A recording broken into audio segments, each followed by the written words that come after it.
करनी होगी, करनी होगी। अध्यापक पद पर प्रोन्नति करनी होगी। जब तक सरकार नहीं देगी आंदोलन जारी रहेगा। इसके साथ ही गवर्नमेंट एग्रीमेंट पे लिखती है कि कभी भी आपको हटा सकते हैं। टीचर पढ़ाने के लिए आया है कि मार खाने के लिए आया है? देखिए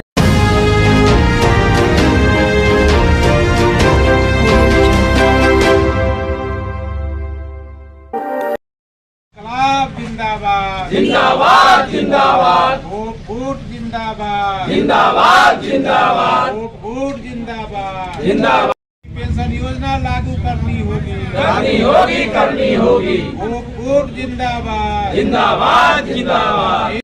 पुरानी पेंशन योजना को लागू करने के लिए पूरे देश में लगातार मांग उठ रही है। शिक्षकों का एक गुट मुजफ्फरपुर में 12 मार्च को एक दिवसीय धरना पर बैठा हुआ है। नया बिहार न्यूज़ आज इन शिक्षकों के गुट से मिली है, बात हम कर रहे हैं, जानेंगे क्या मुद्दा है, किस लिए आप लोग धरना पर बैठे हैं।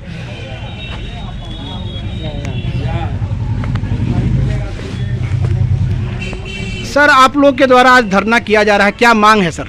देखिए, बिहार राज्य प्राथमिक शिक्षक संघ गोपगुट के राज्य इकाई के आह्वान पर राज्य के प्रत्येक जिले में एक दिवसीय धरना कार्यक्रम, इसमें हम लोगों का 21 सूत्रीय डिमांड है जो राज्य स्तरीय है। माननीय जिलाधिकारी महोदय के माध्यम से मुख्यमंत्री को भेजा जाएगा।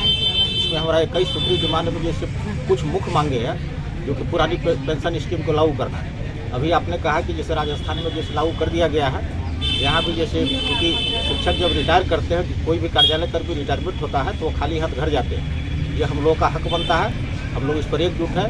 जब तक सरकार नहीं देगी आंदोलन जारी रहेगा। इसके साथ ही बहुत सारे कुछ और डिमांड हम लोगों का प्रधानमंत्री पोषण योजना, जिसके अंतर्गत जैसे हमारे शिक्षक बंधु बच्चों को खाना बनाते हैं, खिलाते हैं, लेकिन ये हमारे न्यायालय का भी आदेश है कि जिसमें शिक्षकों को जिसको इससे मुक्त किया जाए। हम लोगों का भी डिमांड है क्योंकि विद्यालय प्रभावित होता है, बच्चे के अध्यापन कार्य हम लोग समय नहीं कर पाते हैं और सरकार से ये डिमांड है कि हम लोग को मुक्त किया जाए। लेकिन सरकार कोर्ट में हलफनामा देती है कि हम शिक्षकों से ये कार्य नहीं लेते हैं, ये VSS कर रही है। लेकिन व्यवहारिक तौर पर देखा जाए तो हमारे प्रधानाध्यापक की जैसे उसका अकाउंट बनाते हैं, राशि निकालते हैं, हर चीज़ मॉनिटरिंग उन्हें करना होता है, जबकि हम लोगों को नहीं करना है। तो इसलिए दूसरा ये है कि मुख्य मिशन है, हमारे पूरे बिहार के शिक्षक इस पर एकजुट है।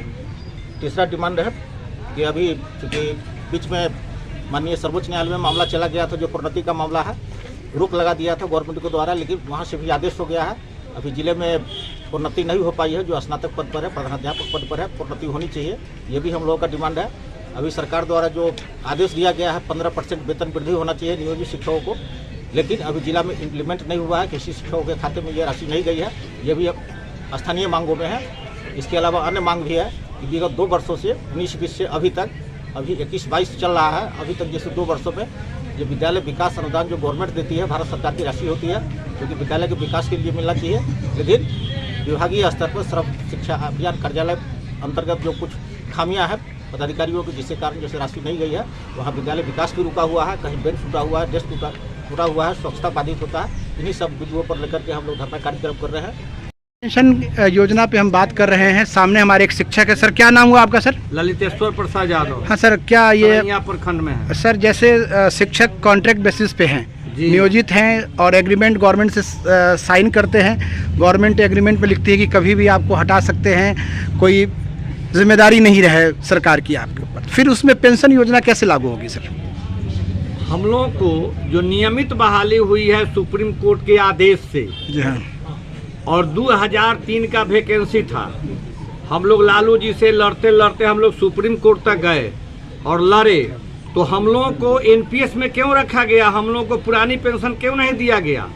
जिस मंत्री विधायक को, जिस MP को हम लोगों ने खली पकड़ाते हैं और शुद्ध से नाम नहीं लिखने आता है, उसको पेंशन मिलेगा और शिक्षक को पेंशन नहीं मिलेगा। हम लोग की सुप्रीम तो ये पेंशन की मांग सर जो नियमित बहाली हुई थी उनके लिए है या पूरे शिक्षक समाज के लिए है? पूरे शिक्षक समाज के लिए है। तो जो कॉन्ट्रैक्ट बेसिस पे टीचर है, क्या वो भी इसमें शामिल हैं? कॉन्ट्रैक्ट वाले भी शामिल हैं ना इसमें? सभी लोग शामिल हैं। वो लोग भी तो अब नियमित हो गए। कॉन्ट्रैक्ट वाला तो अब खत्म हो गया, अभी तो सभी नियम इसमें आ गए। 7 साल के लिए सभी लोगों को हाँ। नीतीश कुमार आदेश कर- आपकी सर एक मांग है पीएम पोषण योजना से शिक्षकों को अलग किया जाए। वर्तमान में कई जगह एनजीओ जो है फूड सप्लाई कर रहे हैं, कई जगह वेंडर के माध्यम से आपको अनाज का वितरण किया जा रहा है, तो धीरे धीरे तो शिक्षक इससे अलग हो ही रहे हैं। हमारे यहाँ मुजफ्फरपुर जिला में भी इसको हम लोग उसको अलग कर दिया जाए। हम लोग का मांग है कि हम लोग को नहीं, जैसे हाजीपुर वैशाली जिला में सर बड़ी, या हाजीपुर में सर जो है हाजीपुर में ये थ्रू आपको एनजीओ के माध्यम से दिया जा रहा है, तो सरकार तो काम कर ही रही है इस पे धीरे धीरे। नहीं, वो सुना जाए सर, वो कैसे हुआ है हाजीपुर में, वो अभी आप जानते ही होंगे कि वो लालगंज प्रखंड में एक शिक्षक के साथ ग्रामीणों ने बहुत बेरहमी से मारपीट किया।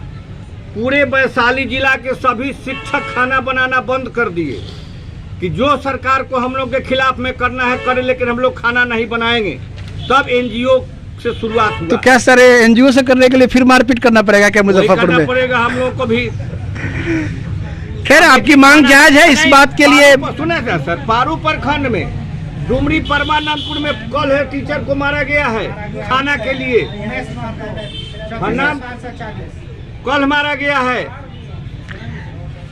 मध्याह्न भोजन के लिए। टीचर पढ़ाने के लिए आया है कि मार खाने के लिए आया है? नहीं तो स्थानीय सर हम सर जानना चाह रहे हैं, स्थानीय स्तर पे जो समस्याएं हैं उसके लिए सरकार तो जिम्मेदार नहीं है। मान लीजिए स्थानीय स्तर पे आप विधायक है, मुखिया है, आपके स्कूल के सचिव होते हैं, वो लोग इस समस्या का समाधान कर सकते हैं।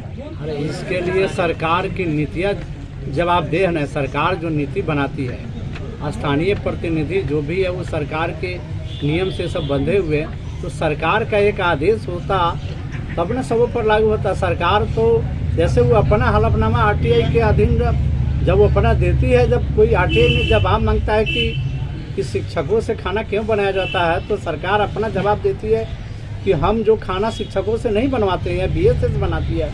झूठी वहाँ पर माने आरटीआई दी जाती है, जबकि यहाँ शिक्षक सारे काम करते हैं, और जिससे पढ़ाई का कार्य, जो विद्यालय का कार्य पूरी तरह प्रभावित हो जाता है, और विद्यालय में सही रूप से पठन पाठन का कार्य हो नहीं पाता है। जो मूल रूप से हमारा काम है वो तो पढ़ाने का काम है ना। मेरा काम बच्चों को भोजन बनवा कर खिलाना नहीं है। उसके लिए आप ही जब बता रहे हैं कि कुछ जगह एनजीओ बना कर खिला रही है, तो सारे जगहों पर क्यों नहीं वो एनजीओ के द्वारा बनाया जा सकता है? चाहे जो स्थानीय स्तर पर उनका प्रतिनिधि है, जनप्रतिनिधि, उनसे वो बनवावे। उनके यहाँ तो सारे विंग्स है, जैसे जीविका है वगैरह, बहुत सारे विंग्स तो सरकार के लगे हुए हैं, एनजीओ स्तर के जीविका भी है, तो सारे जगह पर एक साथ वो अप्लाई कर सकते हैं बनो। अगर उन सरकार की नीयत अच्छी हो कि गरीबों के बच्चों की पढ़ाई सही रूप से चले, तो सरकार तो इस योजना को एक। क्या नाम है सर आपका? मेरा नाम नागेंद्र राय, प्रधानाध्यापक आदर्श मध्य विद्यालय रेपुरा में कार्यरत। मांग बड़ी है और बहुत ही एक सार्थक मांग इसे कह सकते हैं। शिक्षा व्यवस्था को दुरुस्त करने के लिए मध्याह्न भोजन से शिक्षकों को अलग किया जाए, एक बहुत पुरानी मांग है और जनता की मांग है, क्योंकि शिक्षक पठन पाठन के लिए है, बच्चों को खाना खिलाने के लिए दूसरी संस्थाएं हैं, जनप्रतिनिधि हैं, जीविका दीदी हैं, उनके माध्यम से खाना का वितरण किया जाए, खाना खिलाया जाए। इन्हीं मांगों को लेकर आज शिक्षक बैठे हैं। साथ ही पेंशन की भी मांग है। अब देखना होगा कि आगे ये लड़ाई कितनी दिन तक चलती है, सरकार इन चीज़ों को कितना गौर करती है। मैं अमित विक्रम, नया बिहार न्यूज़, मुजफ्फरपुर से।